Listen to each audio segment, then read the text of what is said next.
আসসালামু আলাইকুম। আপনার ফেসবুক পোস্টেও কি there are issue significantly affecting your post performance এই ধরনের ইস্যু এসেছে? এই ধরনের ইস্যুগুলো আসলে অনেকের মধ্যে একটা কনফিউশন কাজ করে। এখান থেকে আপনারা দেখতে পাচ্ছেন যে একেবারে ভিউ ডিটেইলস অপশনটিতে যদি ক্লিক করে দেই, সেক্ষেত্রে এখান থেকে অ্যাকসেপ্ট এবং ডিসপুট দুটি অপশন রয়েছে। তো অনেকের ভিতরে কনফিউশন কাজ করে যে এখান থেকে অ্যাকসেপ্ট করব নাকি ডিসপুট দিব, কোনটা করলে আপনার জন্য বেস্ট হবে সেই বিষয়টা শেয়ার করব আজকের এই ভিডিওতে। পাশাপাশি এই ধরনের ইস্যু আপনার ফেসবুক কন্টেন্টে কেন আসে সেটাও জানাবো আজকের এই ভিডিওতে। সো ভিডিওটি প্রত্যেকের জন্য গুরুত্বপূর্ণ, যারা এই মুহূর্তে এই ধরনের ইস্যুর সম্মুখীন হয়েছেন, পাশাপাশি যারা এখন পর্যন্ত এই ধরনের ইস্যুর সম্মুখীন হন নাই, তারাও এই বিষয়টা জেনে নেওয়া উচিত, কারণ ভবিষ্যতে আপনিও এই ধরনের সমস্যার সম্মুখীন হতে পারেন। তো শুরুতেই আমি আপনাদেরকে জানাবো মূলত আপনার ফেসবুক কন্টেন্টে কেন এই ইস্যুটি আসে। তো আপনারা দেখতে পারতেছেন এখান থেকে আমার যে ইস্যুটি এসেছে, there are significantly affecting your post performance. তো এই ধরনের ইস্যু আসলে কিন্তু আপনার পোস্টের পারফরমেন্স কিংবা রিস্ক কিছুটা কমে যাবে। তো এই ধরনের ইস্যুটি আপনার পেজে কখন আসবে? মূলত আপনি দেখতে পারতেছেন আমার যে এই কন্টেন্টটির ইনসাইড অ্যান্ড অ্যাডস এই সেকশনে আমি যখন ক্লিক করে দিচ্ছি, তখন কিন্তু একেবারে মোর ডিটেলসের নিচে কিন্তু আমরা এই ইস্যুটি দেখতে পারতেছি। তো এখন আমি আপনাদেরকে জানিয়ে দিচ্ছি যে এই ইস্যুটি মূলত কাদের পেজে আসবে। বিষয়টি হচ্ছে যারা মূলত অরিজিনাল কন্টেন্ট বানান এবং আপনারা যারা অলরেডি ফেসবুকের কন্টেন্ট প্রোটেকশন টুলসটি পেয়েছেন, তাদের এই ধরনের ইস্যুটি কিন্তু আসতে পারে। আপনারা যদি সামান্য একটি ভুল করেন, তখনই কিন্তু আপনাদের এই ইস্যুটি চলে আসবে। তো কি সেই সামান্য ভুল, সেটাই কিন্তু আপনাদের অবশ্যই জানতে হবে। যদি না জেনে আপনারা কন্টেন্ট পাবলিশ করেন, সেক্ষেত্রেই কিন্তু 100% আপনাদের কন্টেন্টে এই ইস্যুটি চলে আসবে। তো মূলত এই ইস্যুটি তখনই আসবে যখন মূলত আপনি দেখা যায় আপনার নিজের কোনো একটা লং কন্টেন্ট আপনি ফেসবুকে পাবলিশ করলেন, সেই লং কন্টেন্টটা থেকে ছোট ছোট ক্লিপ করে আপনি আবার পুনরায় আপনার পেজে আপলোড দিবেন, এবং আপলোড দেওয়ার ক্ষেত্রে আপনি যখন কন্টেন্ট প্রোটেকশন সেটিংসটাকে চালু রাখতে যাবেন, তখনই মূলত আপনার পেজে এই ধরনের ইস্যুটি আসবে।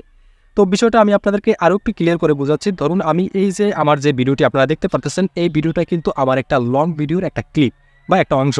তো আমার এই ভিডিওটার মূল অংশটা আমি আপনাদেরকে একটু দেখাচ্ছি। তো এই যে ভিডিওটা আপনারা দেখতে পারতেছেন, এই ভিডিওটার একটা ক্লিপ আমি এই যে উপরে আমি এখান থেকে এই ভিডিওটা আপলোড দিয়েছি ক্লিপ করে। অর্থাৎ আমি প্রথমে একটি লং ভিডিও বানিয়েছি, সেই লং ভিডিওর একটা অংশ রিলস আকারে ফেসবুকে পোস্ট করেছি। এবং আমার যে ভুলটা হয়েছিল যে এই রিলসটা পোস্ট করার সময় আমি যে ফেসবুকের যে কন্টেন্ট প্রোটেকশন টুলসটা পেয়েছি, সেই কন্টেন্ট প্রোটেকশন টুলসটা থেকে আমি জাস্ট আমার এই কন্টেন্টটাকে প্রোটেক্ট করতে গিয়েছিলাম। যে আমি আমার অরিজিনাল অন্য একটা কন্টেন্টে ক্লিক করে দিই, ইনসাইড অ্যান্ড অ্যাড সেকশনে ক্লিক করে দিচ্ছি এবং মোর ডিটেলস সেকশনে ক্লিক করে দিয়ে দেখাচ্ছি যে এখান থেকে এই যে কপিরাইট স্ট্যাটাস এখান থেকে কিন্তু প্রোটেক্টেড রয়েছে। এখান থেকে আপনারা দেখতে পারতেছেন আমার যে প্রোটেকশন কন্টেন্ট প্রোটেকশন যে সেটিংসটা রয়েছে, এই সেটিংসটা আমি চালু করে রেখেছি। তো এই সেটিংসটা যদি আমি চালু করে রাখি, সেক্ষেত্রে আমার সুবিধা হচ্ছে যে আমার এই কন্টেন্টটা যদি অন্য কেউ কপি করে পুনরায় তাদের পেজে আপলোড দেয়, সেক্ষেত্রে আমার এখান থেকে এই যে ম্যাচ সেকশনে আমি কিন্তু দেখতে পারবো যে যেমন এখান থেকে কিন্তু ম্যাচ সেকশনে আমার 0 রয়েছে, অর্থাৎ আমার এই কন্টেন্টটা এখন পর্যন্ত কেউ ডাউনলোড করে তাদের পেজে আপলোড দেয় নাই। যদি কোনো ক্রিয়েটর আমার এই কন্টেন্টটা ডাউনলোড করে আপলোড দেয়, সেটা ভিডিওর কোনো একটা ছোট্ট অংশ হোক, সেক্ষেত্রে আমরা এই ম্যাচ সেকশনে আমরা এখান থেকে দেখতে পারবো যে আমার কন্টেন্টটা কে আপলোড দিয়েছে, কত পার্সেন্ট আপলোড দিয়েছে, তার পুরো ডিটেলস আমরা এই ম্যাচ সেকশনে আমরা দেখতে পারবো এই সেটিংসটা চালু করে রাখার কারণে। তো এখন বিষয় হচ্ছে যে আমার যে এই কন্টেন্টটা, যে আমি যে সমস্যাটি, এই কন্টেন্টটার ইনসাইড অ্যান্ড সেকশনে ক্লিক করে দিচ্ছি, বোর্ড ডিটেলস অপশনটিতে ক্লিক করে দিচ্ছি এবং এখান থেকে কপিরাইট স্ট্যাটাস সেকশনে ক্লিক করে দিচ্ছি।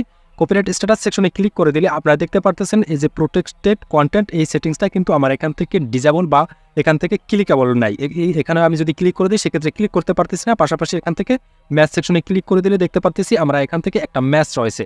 তো এই যে ম্যাচ সেকশনে ক্লিক করে দিলে যে ম্যাচ অপশনটি আসতেছে, তো এই বিষয়টি কেন হচ্ছে সেই বিষয়টা কিন্তু আমাদের জানা উচিত। তো এখানে যে বিষয়টি বা এখানে যে সমস্যাটি, আমরা যখন লং কোনো কন্টেন্ট থেকে আমরা ছোট ক্লিপ করতে যাব, তখন আমরা এই সেটিংসটাকে চালু করতে যাব না। এই সেটিংসটা যখনই আমরা চালু করতে যাব, তখনই আমাদের মূলত কন্টেন্টের এই যে এই ডিটেলসের এখানে আমাদের কিন্তু এরকম একটা কনফিউশন বা একটা কনফ্লিক্ট তৈরি হবে। কারণ ফেসবুকের রোবোটিক সিস্টেমে এটাকে কিন্তু একটা তারা কনফ্লিক্ট হয়ে যায়, যে তারা বুঝতে পারে না যে এটা অরিজিনাল কন্টেন্ট থেকে যে আমার নিজের কন্টেন্টই কিন্তু আমি নিজে আপলোড দিয়েছি, তারপরেও তাদের কাছে একটা কনফিউশন সৃষ্টি হয়, যে কারণে আমাদের এইখানে এই ধরনের একটা ইস্যু শো করায়। তো এই ধরনের কাজ আপনারা কখনোই করবেন না। যখনই আপনারা আপনাদের লং কোনো কন্টেন্ট পাবলিশ করবেন, সেই লং কন্টেন্ট থেকে আপনারা ছোট ছোট ক্লিপ করে রিলসে পাবলিশ করতে পারবেন, তাতে কোনো অসুবিধা নেই, কোনো সমস্যা হবে না। শুধুমাত্র আপনারা এই ধরনের কন্টেন্টে আপনারা কন্টেন্ট প্রোটেকশন এই সেটিংসটা চালু করতে যাবেন না। চালু না করে এটাকে অফ রেখেই আপনারা পুনরায় কন্টেন্টগুলোকে পাবলিশ করবেন। তো যাই হোক, আপনারা যদি ভুল করে আপনাদের লং কন্টেন্ট থেকে রিলস আপলোড করার সময় যদি এই কন্টেন্ট প্রোটেকশন সেটিংসটাকে চালু করে রাখেন, সেক্ষেত্রে এই ধরনের ইস্যুর সম্মুখীন আপনারা হতে পারেন।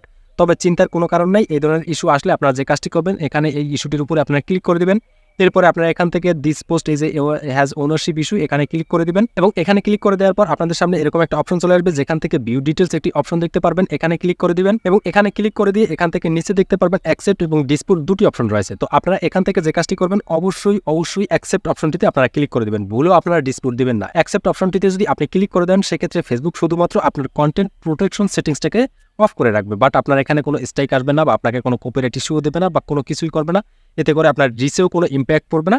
জাস্ট আপনি শুধুমাত্র ফেসবুকের কাছে একটা সম্মতি জানালেন যে আমার এই কন্টেন্ট প্রোটেকশন সেটিংসটাকে চালু করার দরকার নাই। তো আমি জাস্ট এখান থেকে অ্যাকসেপ্ট অপশনটিতে ক্লিক করে দিচ্ছি।